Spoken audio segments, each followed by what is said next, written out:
एक और दरीना दुश्मनी, 5 अफराद की जिंदगियां निकल गई। इससे पहले कितनी कत्लो गारत गिरी की वारदातें हुई। ये दोनों ग्रुपों का ताल्लुक एक ही बरादरी चद्दड़ बरादरी से बताया जाता है। यह अफसोसनाक वाकया चंद रोज कबल सरगोदा के इलाका खुशाब रोड पर पेश आया,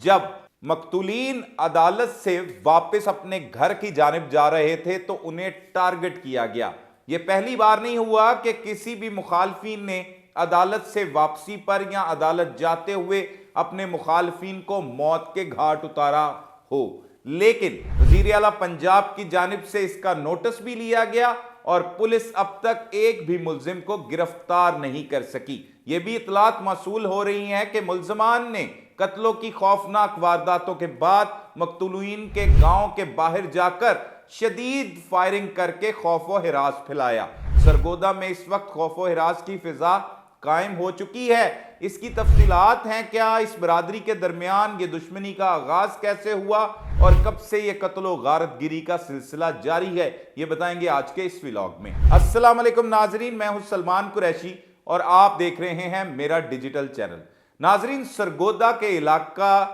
शुमाली चौवन के रिहायशियों के दरमियान एक दरीना दुश्मनी चली आ रही है, जो चुदराहट के तनाजा से शुरू हुई और देखते ही देखते अब तक न जाने कितने अफराद की जिंदगियां निकल गई। जां बहाक होने वाले, कत्ल होने वाले अफराद की तादाद दर्जन से जायद बताई जाती है, लेकिन चंद रोज कबल एक अफसोसनाक वाकया पेश आया, जब ये मकतूलीन अपनी अबूरी जमानत के सिलसिला में अदालत में पेश हुए। ये थाना झाल चकियां सरगोदा चक नंबर 54 शुमाली के रिहायशी हबीबुल्लाह ने बताया कि वो अपने दीगर रिश्तेदारों के साथ अदालत में पेश होने के लिए सुबह 8:15 पर अपने घर से निकला और 9 बजे उन्होंने अदालत पेश होना था। इसी तरतीब के साथ वो मुख्तलिफ गाड़ियों में सवार होकर अपने साथ तकरीबन जो है वो 25-30 लोग मुख्तलिफ गाड़ियों में सवार होकर अदालत गए और वहां पर जाकर अदालत में पेश होने के बाद 22 जनवरी तक उनकी अबूरी जमानत में तोसी हो गई और वो वापस उसी तरतीब के साथ निकले और अल्लाहदाद और शाह मोहम्मद आगे गाड़ी में सवार थे, जबकि इनके पीछे जहीर वगैरह की कार थी, जबकि उनके पीछे जो है वो जफर शाह की कार थी। इसी तरह जो मुख्तलिफ लोग थे वो 10 बजे के करीब सबरवाल कॉलोनी जो सरगोदा में ही है, वहां पर करीब एक पेट्रोल पंप है जो PSO पेट्रोल पंप है, उसके सामने खुशहाब रोड पर पहुंचे तो वहां पर दोनों अतराफ पर पहले ही मुल्जमान जो है वो नाका लगाकर मौजूद थे। वो घंटे से तकरीबन हमारे जराए बताते हैं कि वो इनका इंतजार कर रहे थे कि जब ये पेशी से वापस अपने गांव की जानिब जाने लगेंगे तो हमला किया जाएगा, और उसी तरह उन मुल्जमान की जानिब से अंधाधुंध फायरिंग कर दी गई। फायरिंग की जद में आकर जो दूसरी गाड़ी में सवार थे जहीर वगैरह और उसके साथ उनके साथी, वो चारों मौके पर मारे गए। उनके नाम भी बताते हैं, लेकिन मुल्जमान जिनको नॉमिनेट किया गया है इस मुकदमे में, उसमें ज़ियाउल्लाह है, तसव्वुर उर्फ फौजी है, और फ़तेह मोहम्मद है, आमिर है, शाहिद उर्फ नन्ना है, समीउल्लाह है, अशरफ है, और 4 नामालूम अफराद के खिलाफ ये मुकदमा दर्ज किया गया है। वैसे 9 नामजद इसमें मुल्जमान शामिल किए गए हैं, जबकि 4 नामालूम अफराद को रखा गया है जो यंग थे, जिनकी उम्र जो है वो 25 से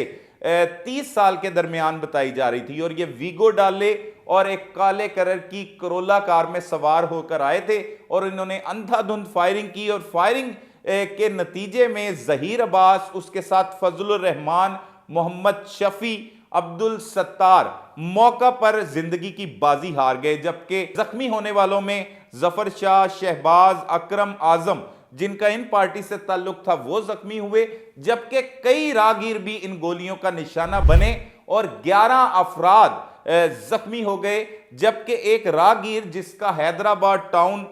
से ताल्लुक था और सरगोदा का ही रिहायशी था, जिसकी उम्र जो है वो तकरीबन 30 साल के दरमियान है, उस्मान, वो भी गोलियों की जद में आकर शदीद जख्मी हुआ, जिसे तिब्बी इमदाद के लिए लाहौर के अस्पताल में मुंतकिल किया गया, लेकिन वो जख्मों की ताब न लाते हुए जिंदगी की बाजी हार गया। इस तरह 5 अफराद टोटल इस खौफनाक फायरिंग के नतीजे में कत्ल हो गए और 11 अफराद जो हैं वो जख्मी हो गए। मुखालफिन कत्ल करने के बाद यह बताया जा रहा है कि मकतूलीन के गांव के बाहर भी पहुंचे और वहां पर भी अंधाधुंध फायरिंग की गई,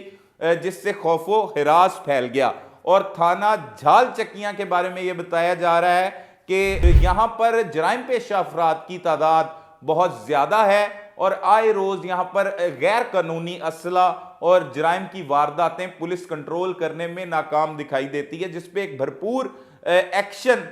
करने की जरूरत है, जिस पर एक ऑपरेशन करने की जरूरत है। वहां के जो मुकामी लोग हैं उनसे भी हमारी बात हुई है। हमारे जराए ये बताते हैं कि ये दुश्मनी जो है वो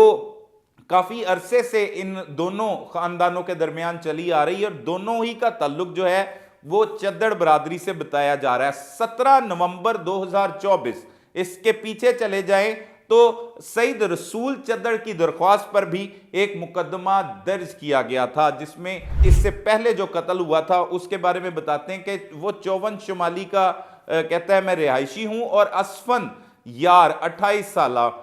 उसके साथ माड़ी अड्डा पर ये आते हैं और सुबह 11:30 बजे के करीब मुल्जमान जुल्फकार उर्फ जुल्लू, खोजी सनाउल्ला, जहीर अब्बास और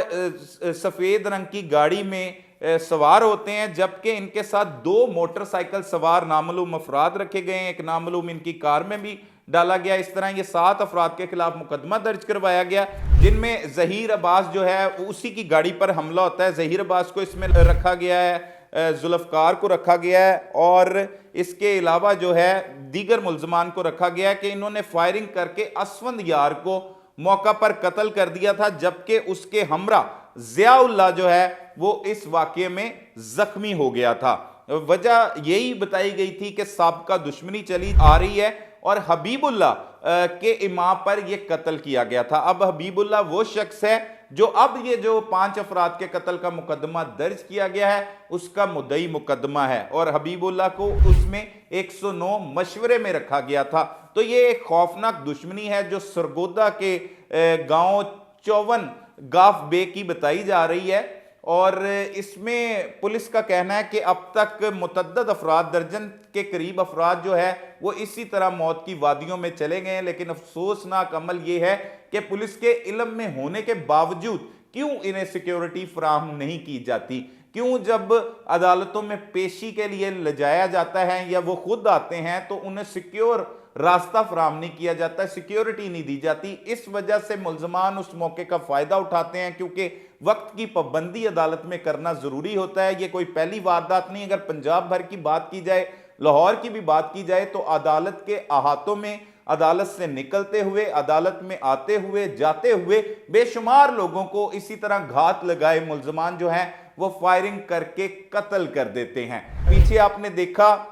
कि थाने की हवालात में दुरीना दुश्मनी की वजह से तांदलावाला में 3 भाइयों को भी बेदर्दी के साथ कत्ल कर दिया गया। अब लोगों का क्या रियासत से एतबार उठता चला जा रहा है। लोग अपना बदला लेने के लिए इतने अतावले हो गए हैं कि वो इंसाफ की तवक्को ही नहीं कर रहे, वो इंसाफ की तरफ जा ही नहीं रहे और अपने नताइज का भी वो नहीं सोचते कि उनका नतीजा क्या होगा। जिस तरह दिन दिहाड़े